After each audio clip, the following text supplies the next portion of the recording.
আমরা সেই নেতৃবৃন্দের রেখে যাওয়া আমানতের সম্মান রক্ষা করব ইনশাআল্লাহ। ভারত আমাদের প্রতিবেশী, তাদের সাথে আমরা সৎ প্রতিবেশী আচরণ করতে চাই এবং তারাও আমাদের সাথে সৎ প্রতিবেশীর আচরণ করছে ওটাও দেখতে চাই।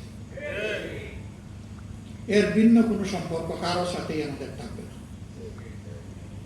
আমাদের পররাষ্ট্রনীতি স্বাধীন, এ দেশ তার পররাষ্ট্রনীতি কারো ডিকটেশনে চলবে এটা আমরা চাই। এটা জনগণের অভিপ্রায়ে চলবে ইনশাআল্লাহ।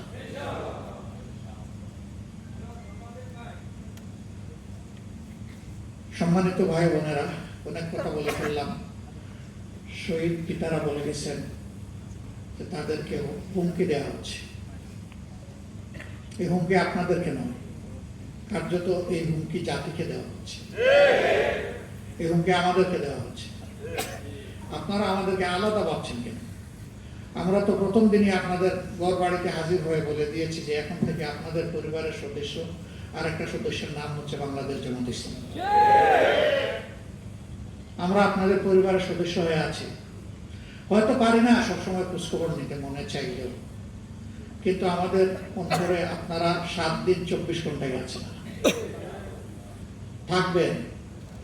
এই ঋণ পরিশোধ করার কোনো শক্তি আমাদের নাই, কিন্তু আমরা চেষ্টা করে যাব যাতে আপনাদেরকে সম্মানটুকু দেখাতে পারি।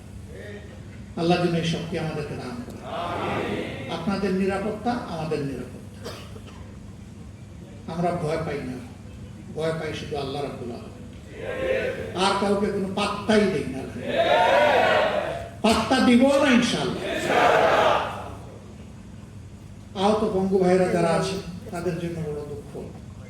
শহীদ হয়ে যারা চলে গেল আমরা বিশ্বাস করি তারা তো জান্নাতের পাখি হয়ে গেল, কিন্তু যারা এই যে বেঁচে আছে কষ্ট নিয়ে, তাদের জন্য বড়ই কষ্ট লাগে। আসলে তাদের জন্য কার্যকর কিছু আমরা করতে পারি না। আমরা বড় লজ্জিত। সরকার পারে, এই জন্যে এই বাজেট সেশনে 2 বারে এই দাবি উত্থাপন করেছি যে মেহরবানি করে তাদের বিষয়টা সর্বাধিক অগ্রাধিকার দিয়ে দেখতে হবে। রাষ্ট্র যদি না দেখে তাহলে এই রাষ্ট্র হবে অভিশপ্ত রাষ্ট্র, এই রাষ্ট্র হবে অকৃতজ্ঞ রাষ্ট্র, নিমক হারাম রাষ্ট্র।